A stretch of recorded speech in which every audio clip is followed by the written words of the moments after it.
But Maggie, you already finished the game. Fuck, I didn't finish it because I am unhappy with the ending.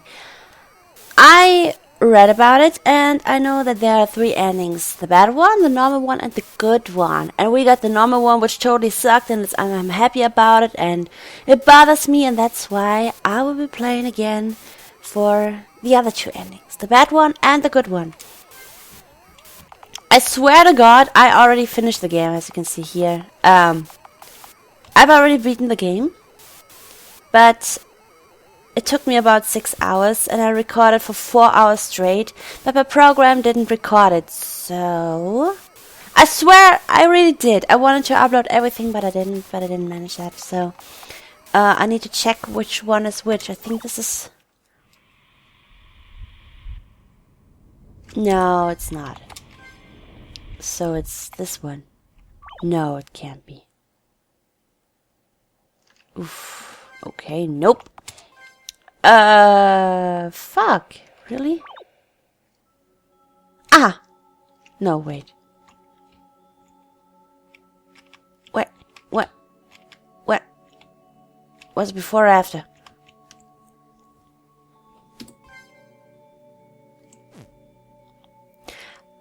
Okay, let's go for the bad ending first.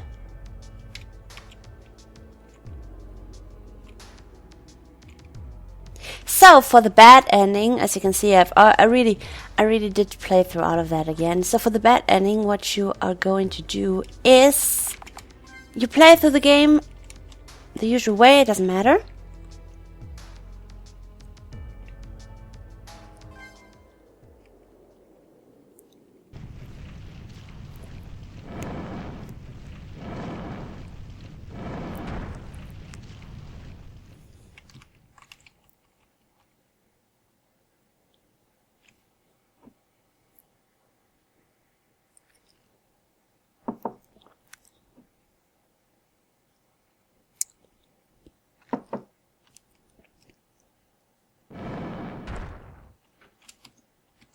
Sure wish you could skip that.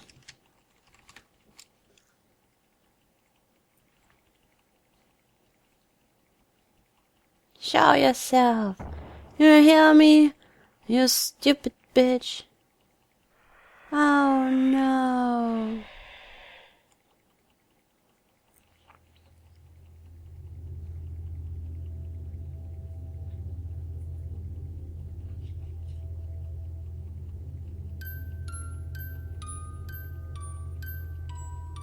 No.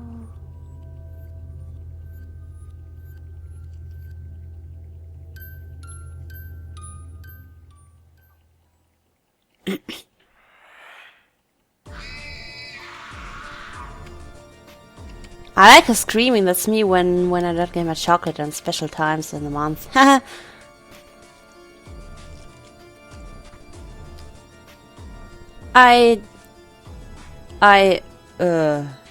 No. Okay, come here, bitch. We don't have time. We don't have time. We don't have time. Yes, I got that.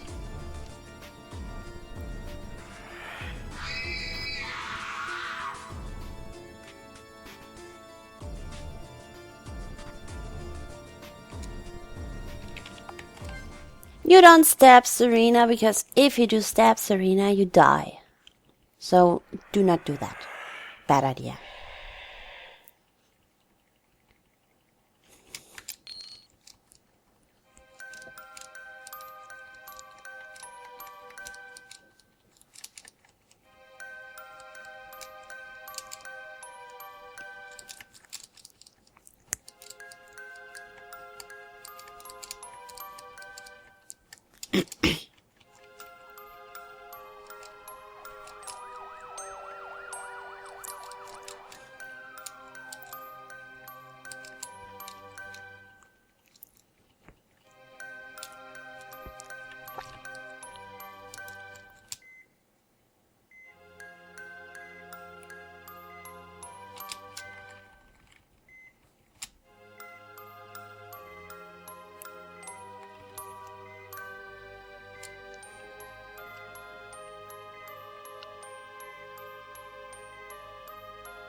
And then you get through this heartbreaking cutscene again.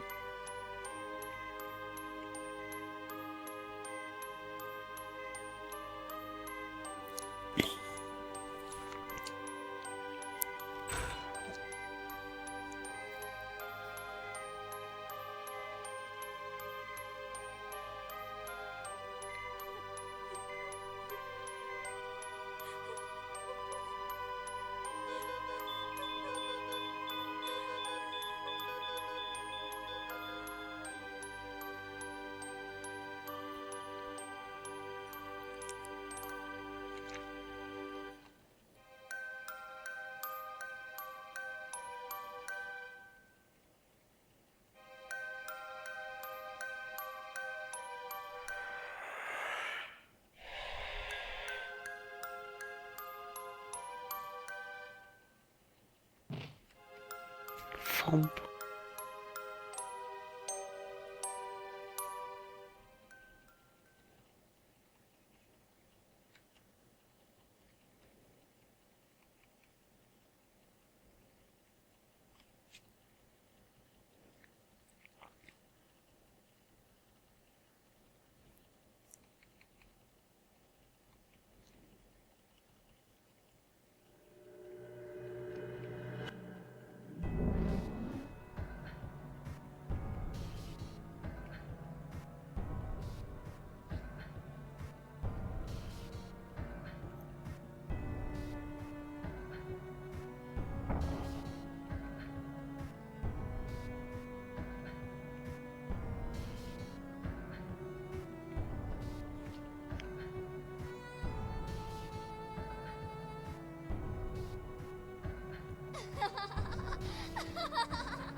So this is where the bad ending, well, starts, I guess. So she asked you to dance with her, and God knows I wouldn't do that for anything, but to get the bad ending you have to actually have to dance with her.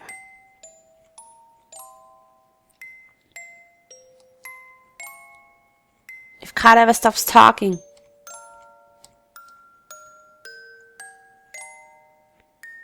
Alright, so let's dance with her.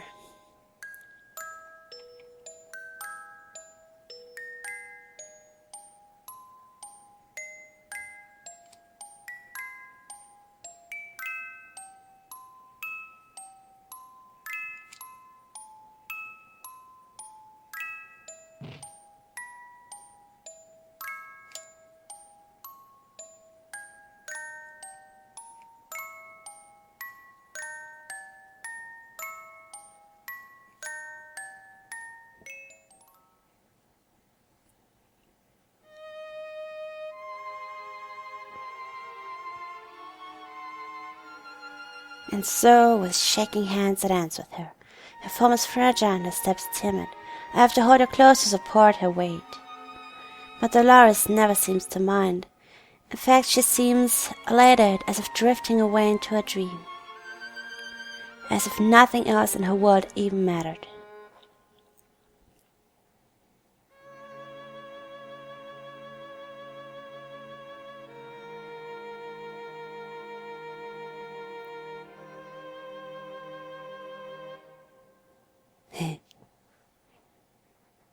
It's only now that I realize what a terrible mistake I've made.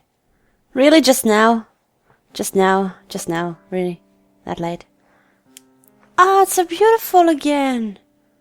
Ah, the stars are lovely tonight, aren't they? Yes, they sure are. Yeah, they're beautiful. I'm glad you think so too, Kyle. You know, in this world I could make the stars shine forever if I wanted to. Wouldn't that be wonderful? Is she happy now? A prom night that would never end, just for the two of us. Oh. Huh. A place of our own where no one can ever hurt us again. A world where both our dreams of love will finally come true.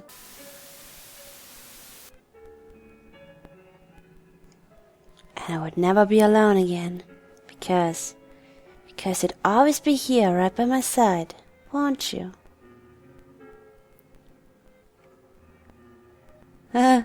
Yeah. I said, won't you, Kyle? Yeah, of course. Thank you, Kyle. I'm so happy. Oh, you tell me. Finally, my dream is within my grasp, and I will never, ever let it go.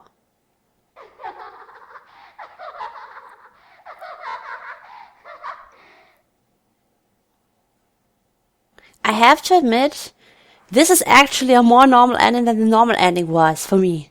Because the normal ending is just fucked up. Okay, so for the good ending, what you have to do is die countless of times because you're just hammering the enter button. I swear, I died at least 10 times because I was just skipping through everything.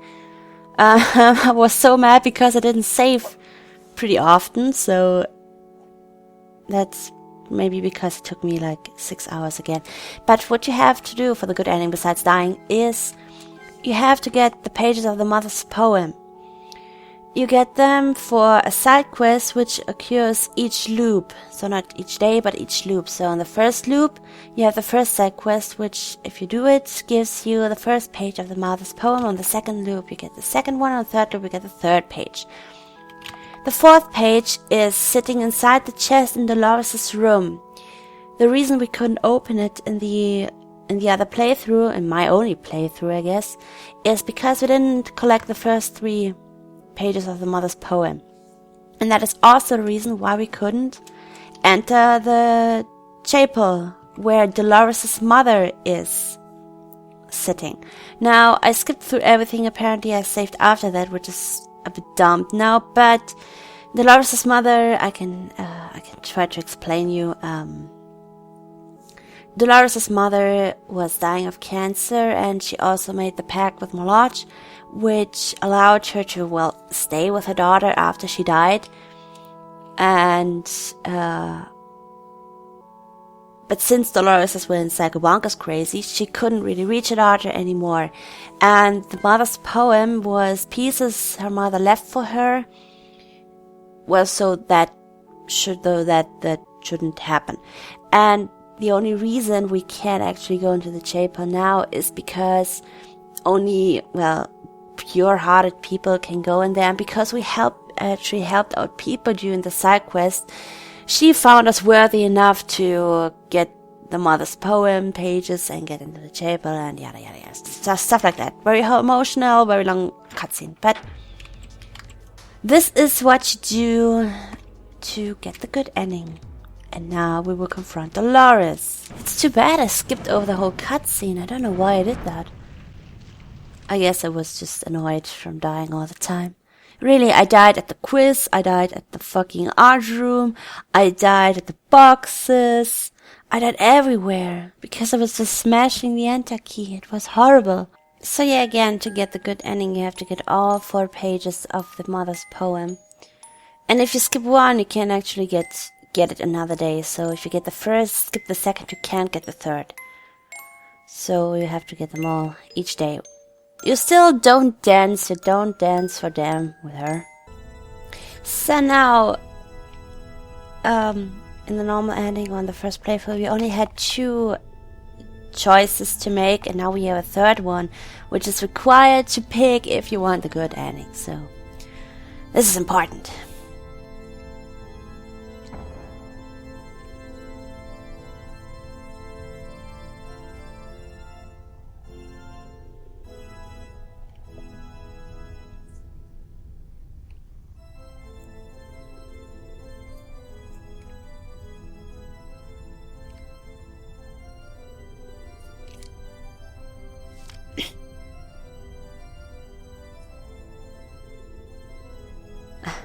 Seriously?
She's turning Super Saiyan.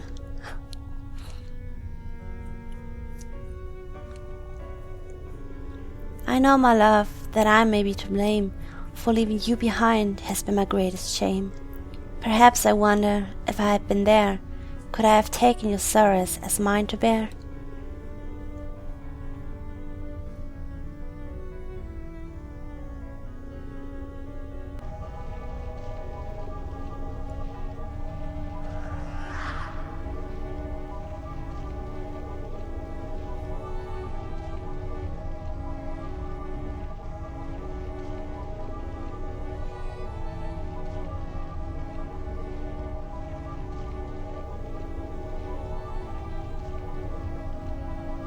Oh.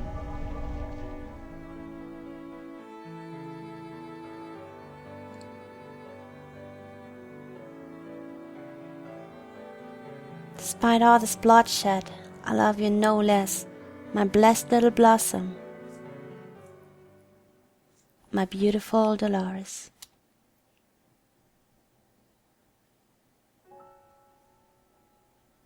Oh, there she is.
You all owe me big times.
So there you have it, the bad ending and the good ending as well. As I said, I was really pissed at myself that I just rushed through the game as I did, because I really took my time with this playthrough, despite skipping through the text. But I really did explore the school on each single day, and since I knew the scares and the hauntings and everything there, I really took my time and explored and visited them on each loop, each day, each loop, and it really did make a difference. Also, you could find really a lot of hints, like the page that Maggie wrote was open on the computer, and it's just really a lot. There was, on one of the side quests, there was a hint in the bathroom stall, and everything really, if you really did take your time to explore and give, well, the game the credits for that, I guess you could have guessed what happened and who's behind all that, but because I'm dumb, I didn't do it, and that's why I didn't. So I already yelled at myself during editing, so when I saw something that I didn't notice when I was playing, and I saw it, I immediately noticed it when I was editing. As soon as the frame popped out, I was like, oh, how didn't I notice that? And I was so mad at myself for missing that. Well, maybe, I don't know. Well, at least this game is finished now, and it's done, and I already said it was a great game, it was well made, and I already let the developer know that. So, he's been here, or she, I don't even know, to be honest. Oh god, please don't be mad. I don't even know if you're a he or a she, But she has been with me since the first time, and apparently she seemed to be enjoying it a lot, because of how dumb I am, I guess. Well, I'm not mad. It's okay. I guess if I made a game and saw people running around clueless like I was, I would be pretty enjoyed as well. And making wrong guesses and being unable to put one and one together, that's just, I think I would be enjoyed as well. Nevertheless, I like the game.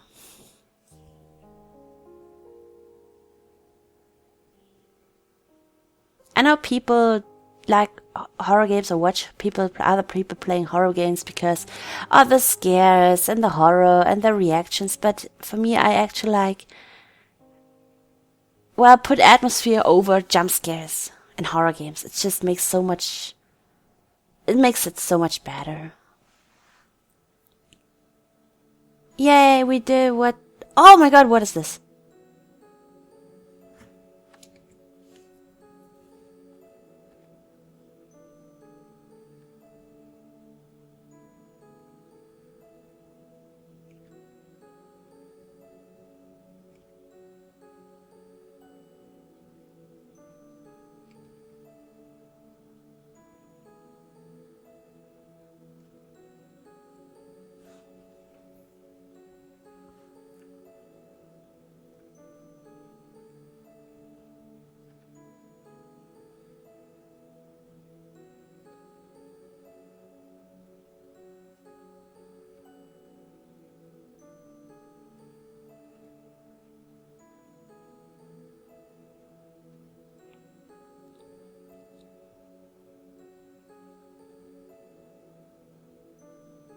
Oh.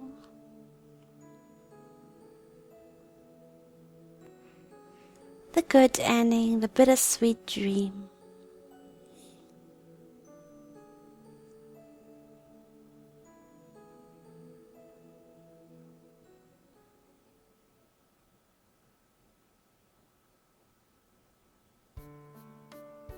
What's that? Congratulations, you've unlocked the developer's room. Here you can read character bios. Oh my god, I didn't want to skip that. You can also read notes from the developer on each of the game's major characters. Just talk to them. They won't bite, I promise. It's recommended that you create a save file in this room if you want to keep it open for access, as leaving the room will bring you back to the title screen. Have fun, and thank you for playing Prom Dreams. Okay. Oh my god, more stuff to click at. What the fuck? Oh, I thought it was Kyle. More stuff to click at. Yay, I will save. I will the player. That is me. I will do as the game asks me to. Alright, let's do that. Let's click around some more. Oh no. Oh my god, this will be so much. I want to read about Serena. Oh. So that's how she looks like, huh? Serena Carmen Gutierrez, Kyle's deceased ex-girlfriend. Serena was always described as a sweet, outgoing girl with a passion for the outdoors. Known as a social butterfly around her school, she had many friends and she was fiercely loyal to them and Kyle. As she prepared to enter her senior year of high school, she dreamed of graduation, college, and, of course, spending as much time with her loved ones as possible beforehand. She had even made a promise to go to prom again with Kyle after enjoying herself so much the previous year. However, next year's prom never came. When on a summer road trip with friends, she was involved in a violent car crash and fire. All of the girls in the vehicle suffered serious injuries and burns, but none were as horrific as Serena's, whose burns encompassed her entire body and whose face became nearly unrecognizable as a result. While in the hospital, she was visited by a distraught Kyle, and with what little voice she had left, she begged him to stay by her side. But her pleas were met with silence, as Kyle, unable to bear the weight of the situation, walked away from her. Heartbroken, she passed away mere hours later, leaving behind a wealth of grieving friends and family and a traumatized Kyle. Although Serena herself is long dead by the events of the story, Dolores uses Kyle's memory of her as a tool of psychological terror against him. Throughout the game, Kyle is stalked by a creature resembling Serena as she last saw her, burned, bloodied, and bandaged, who seeks to punish him for his abandonment in gruesome ways. However, though Dolores created this being out of contempt on Serena's behalf, there is also an element of self-projection. She sees Kyle's past actions as proof of his alleged disregard towards women, particularly those who do not meet some standard of normalcy. Only when Kyle acknowledges his guilt does this creature relent in its pursuit, allowing him to finally confront Dolores herself on her own crimes. Yes. Let's read. Maybe now I can catch up the right. Eleanor Marie Roth, Dolores' mother, who died 2 years prior to the game's events. In life, she was often described as a gentle and warm person whose generosity was only matched by her business sense and determination. She was also a gifted writer who wrote poetry in her spare time. As the other grandchild of aged Jericho Roth, she served as a keyboard member with Roth Industrial. It was in this role that she met Dolores' father, a Brazilian businessman with big dreams of love and luxury. However, these dreams did not include raising a child with significant disabilities, and the couple separated when Dolores was still a toddler. Determined to make up for her father's abandonment, Eliana doted upon her daughter, even retiring in order to take care of her full-time. She encouraged Dolores' academic talents and independence despite her disabilities, and in the process she became a key pillar of support in Dolores' life. That all changed, however, when she received a diagnosis of stage 4 cancer as her daughter started high school. As the treatments failed and death seemed imminent, Eliana began to fear for her daughter's well-being when she was gone. After all, most of her family was either estranged or dead, and her one living relative, Isabel Roth, could not be trusted to provide for her the way that she deserved. God damn it. In desperation, she turned to the Roth family's best-kept secret, her grandfather's ties to the occult and the grimoire, Magicae Sanguinis. Like Dolores, Eliana had magical ability in her blood, and knowing that she was going to die regardless, she performed the same ritual of suicide that her daughter would years later. However, Eliana's power drew from love rather than hatred, enabling her to become a guardian spirit of sorts for Dolores. Unfortunately, her presence in her daughter's life began to fade as she sank deeper into depression and loneliness, and by the time she had performed her own deadly ritual, she had completely shut her mother out, leaving Ileana powerless to stop her. Knowing that her abilities were useless against Dolores' hate-forged nightmare world, Ileana had no choice but to rely on the very boy that her daughter had cursed, Kyle Mason. Using what little power she still had, she left evidence of herself, a poem for her daughter, for Kyle to find. As Kyle performed good deeds and found the tokens of her love, Ileana hoped to pierce the nightmare world's darkness just enough to make her presence known.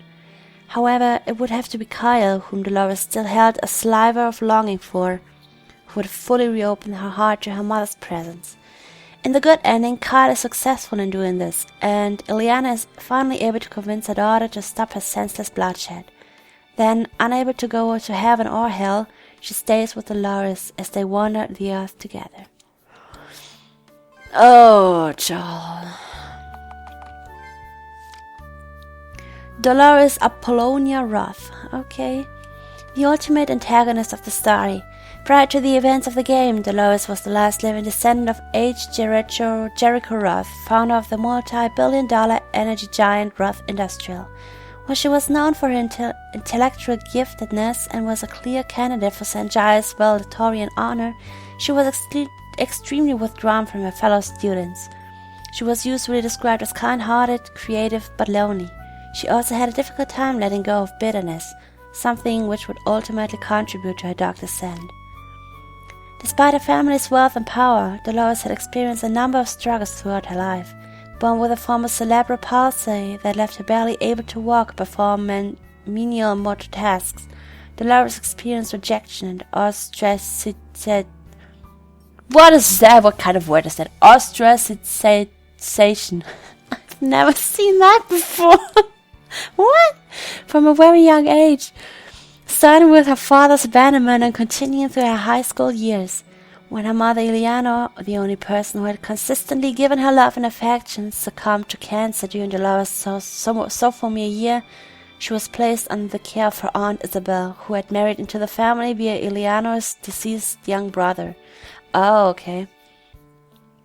However, Isabel was far from the warm, caring guardian that she needed. She would often disregard Dolores' feeling and independence, infantilized her, and squandered her inheritance money. These events left Dolores with a hole in her heart that could never truly be filled. In her loneliness, she would often lose herself in love stories and daydream of a fairy tale romance, a boy who would finally make her feel loved and wanted for who she was. As the years passed, however, she began to doubt that these dreams of hers would ever come true. The thought that no one would ever look at her with anything but disgust or pity began to crush her, sinking her into a depression that no one but her school counselor was aware of, until one fateful day when her schoolmate Neela Deva told her that Kyle Mason wanted to invite her to prom. Although Dolores didn't believe her at first, Neela showed her what appeared to be a post by Kyle on the school's social media page confirming her story. Elated that her dream of romance was finally coming true, she used her meager allowance from her aunt to buy a dress and went to meet up with Kyle at prom. When she found him, however, she learned that he had actually come with another girl, and she soon realized the entire thing had been a terrible, elaborate hoax. To make matters worse, the girls responsible, Neela, Maggie, and in particular Brooke, quickly found her and began humiliating her. This cruelty, especially on Brooke's part, would be a final straw for Dolores. In the years following her mother's death, she had toyed with an old grimoire that had been passed down through her family, Magicae Sanguinis, and discovered her own magical abilities. Abilities which she would then use to exact her revenge. Using a broken bottle, she performed an unspeakable rite, sacrificing herself to the demon Moloch in order to become a powerful, nigh omnipotent supernatural being. With her newfound powers, she began to her murderous rampage. first killing her aunt via Claire, her proxy, and then trapping Neela, Maggie, Brooke, and Kyle into a looping nightmare world, where she would ultimately kill the girls and force Kyle to watch. Finally, after murdering the people who had tormented her in life, she sent Kyle on a deranged quest to learn about her past, and her motives. A way to make sure that the boy who had broken her heart fully understood what he had done. Depending on which ending the player achieves, Dolores' fate changes. In the bad ending, she finds herself succumbing fully to madness, keeping Kyle within her world and trapping him inside of a delusional romance. In the normal ending, she curses Kyle to a life of social ostracization by rendering him paralyzed and remains free to continue her bloody rampage. Finally, in the good ending, Kyle reunites her with the spirit of her mother, who convinces her to stop her killing and set Kyle free. Then, unable to go to heaven or hell, she wanders the earth with her mother. Yes, we know that. Oh, Claire. One of the antagonists of the story, a supposed new transfer to St. Giles, Claire has an extremely mysterious, almost inhuman air about her. She seems to always be smiling, no matter what, and no one has ever claimed to see her express anger, sadness, or fear. No one knows where she came from or what her family life is like. However, because she's so kind to everyone, particularly to the disabled students she acts as a peer aide for, she's never made any enemies in the school. Over the course of the game, however, it becomes very clear that Claire is no ordinary high school student. On prom night, out of seemingly nowhere, she carries out the gruesome tortures and murders of Neela Devar, Maggie Pham, and Brooke O'Keefe. Her unnerving smile never wavering throughout. Only after the last of the three girls is killed does Carl begin to realize that Claire isn't even human, but rather a soulless proxy created by Dolores to carry out her revenge in ways that her disability prevents her from doing herself. Unable to feel any emotions, she merely acts upon her mistress's orders and expresses no free will of her own. While Claire was not based on any specific student at St. Giles Academy, she was based on an initial attempt by Dolores to create a magical proxy via a spell within her family's grimoire, Magicae Sanguinis. Although she had intended to use this weakened, limited creation as a companion during her times of loneliness, Dolores quickly realized that any friendship shown by the proxy would not be genuine, but rather a function of following its creator's orders, and she eventually abandoned the idea altogether. When she needed someone to carry out her rampage, however, she revived her creation, this time as nothing more than an obedient servant. Near the end of the game, Claire further explains that, while she knew that the bloodshed was not a true reflection of Dolores' heart, she had no ability or desire to go against her mistress's will and has no regret for what she's done. Then, her role finally finished, she eliminates herself. Oh my god. Okay. Do we need no. I think the most interesting were Serena and Liana, because we didn't see much of them through the game. Hey, congrats on beating the game. Feels good to earn your happy ending, huh? Relatively speaking. I mean, 5 people died. But at least me and Kyle got out okay, right? Aw, Randy. I swear to God, Randy. I swear to God, you start again. Anyway, if you want to read some in-depth profiles for all of us, you can check the book on the table right here. They're even more detailed than my bias, if you can believe that.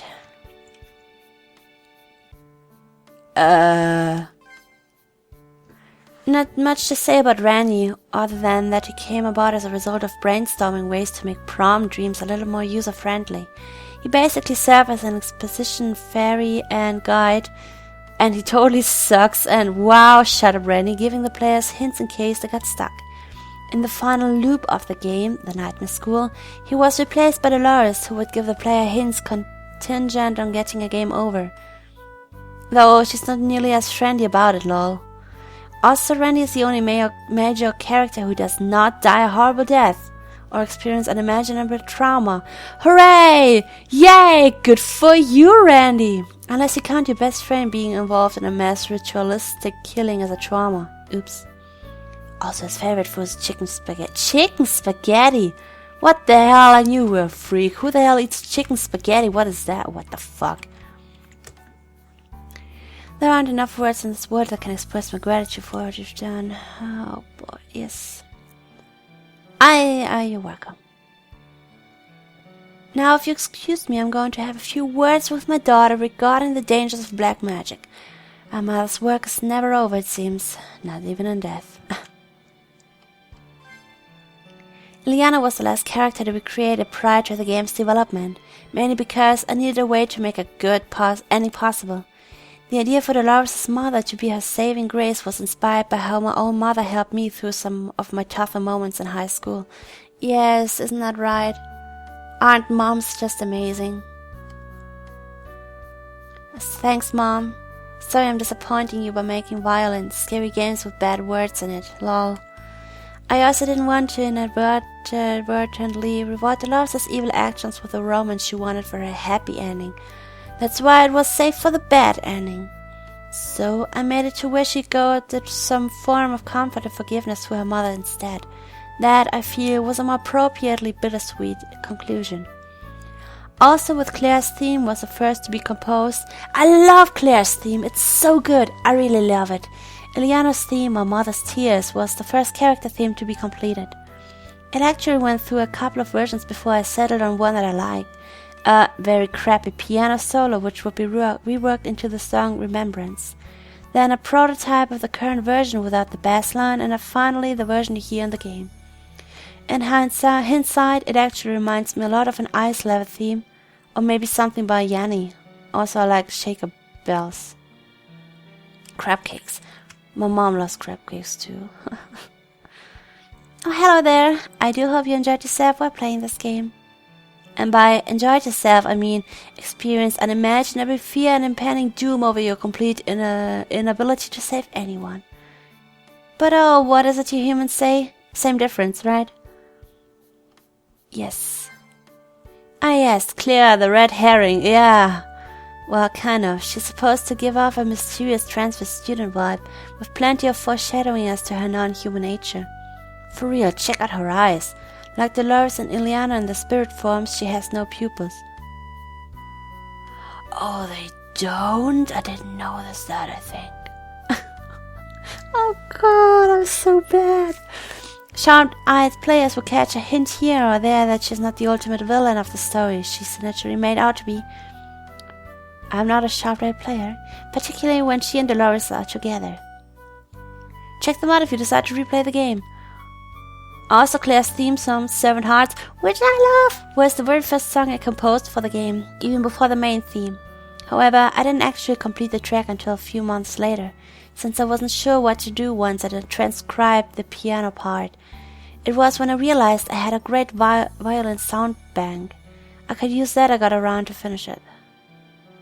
Nothing actually. She doesn't eat, being made up of pure demonic magic and all. Hello, Kyle. When it's official, I'm never dating again. Ever.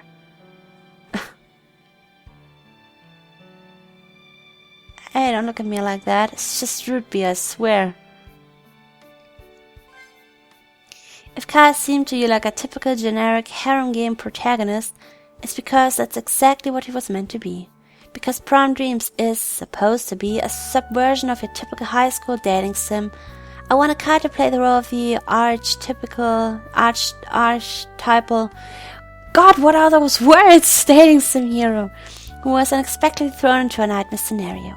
However, in the process, I realized it also made him an archetypal JRPG hero towards the end of the game.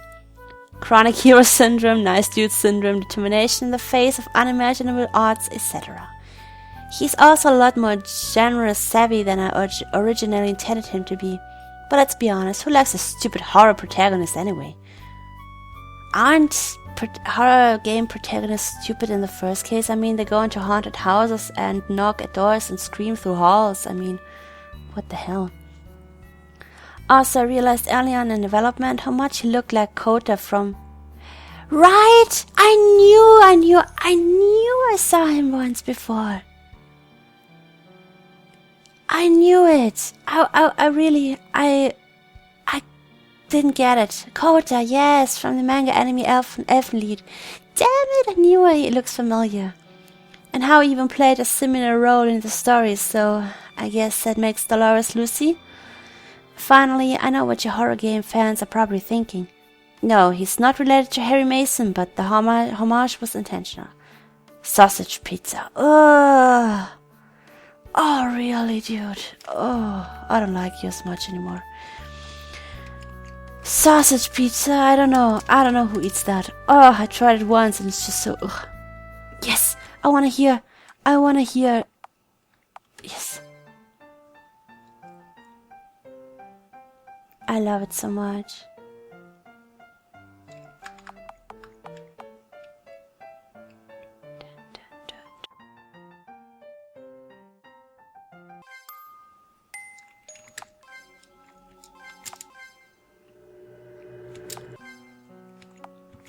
I think the developer of this game has the OSTs in his well, he uploaded them. I believe I saw it. So I definitely get me this one. Oh, it's so good. I maybe set it as my ringtone because it's so good. I really love it.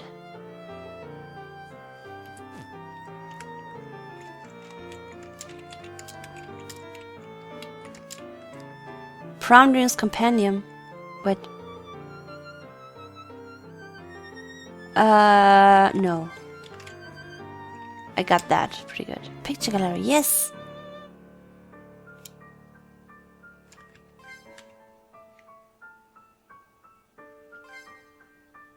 Haha.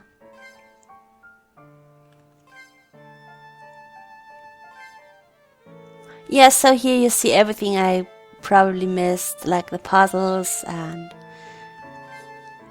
everything.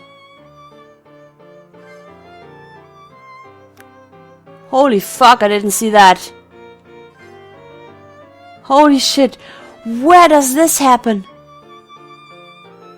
Oh, probably in the girls' bathroom, huh? Oh my god, that just scared me a little. Ah, is that happening in the girls' bathroom? Because I missed that. Okay. This is where Neela dies. This is where Maggie dies. And this is where Brooke dies. This is when I die.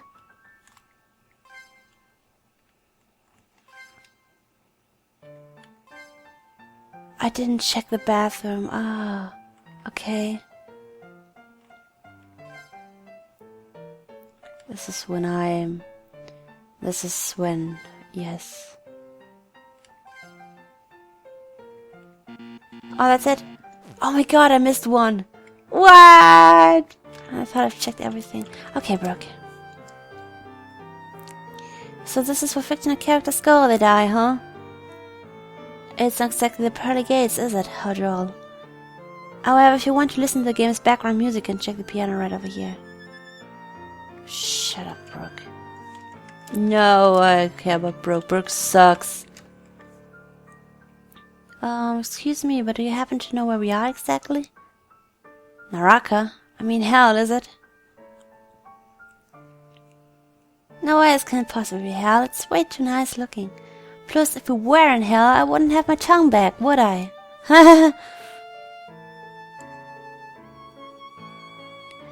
I don't really want to read the developer's note on the girls because, nope, but on her.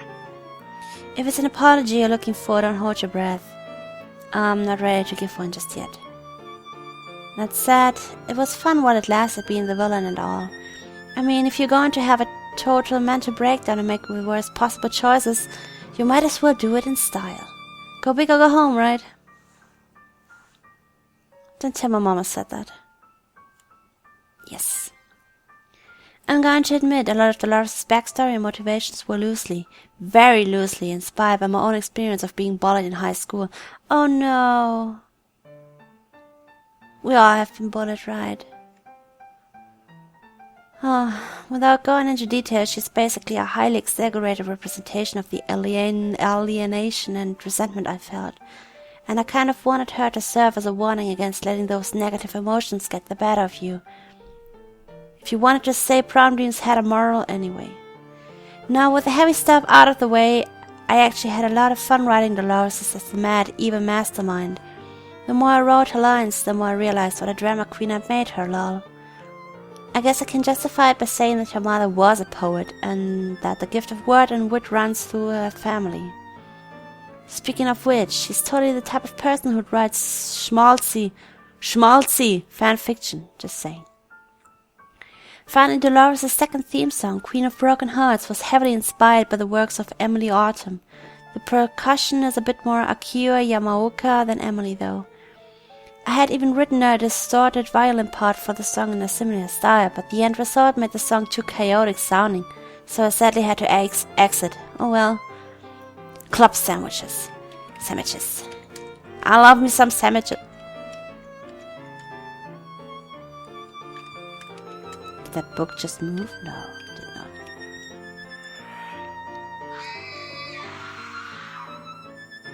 not. Okay. Yes. Well, hey, when you got an RPG make a horror game, you've gotta have something chasing you around at some point. It's like a law or something. For real though, Serena's story was my way of giving Kyle his own dark secret, like I'd done with the other girls. That way, none of the characters would be completely innocent. Well, Kyle is far from being innocent. I mean, what he had done, he's just a douchebag. Oh, wow. Except Randy did nothing wrong. Screw Randy. And it given another was pretty generic character and arc of sorts. Although I felt bad that you don't really get to see Serena while she was alive in the game. So I snuck a picture of her pre-accident in the character encyclopedia. Also, I picked the name Serena because it was a nice, ironic contrast to the way you see her in the game. Screaming and bloodthirsty, and definitely not serene. It had absolutely nothing to do with any magical girl shows that were completely botched in the English dub. No, what? It. In life, her favorite food was macaroni salad. Okay, I guess we're done. I guess this is it. This is Prom Dreams. This is done. The game is done. I can close it. I wanted to say something, but I forgot. Yeah, sorry, I don't know, I don't really want to read those because, nah, I guess we know what they were made for and why they were made and what they did and everything, so. I love it so much!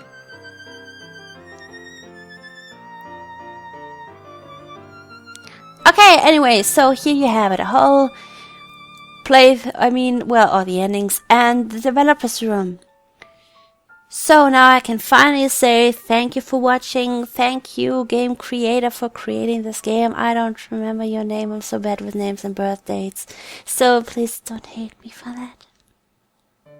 So yeah, again, thank you for watching, thank you for creating it, and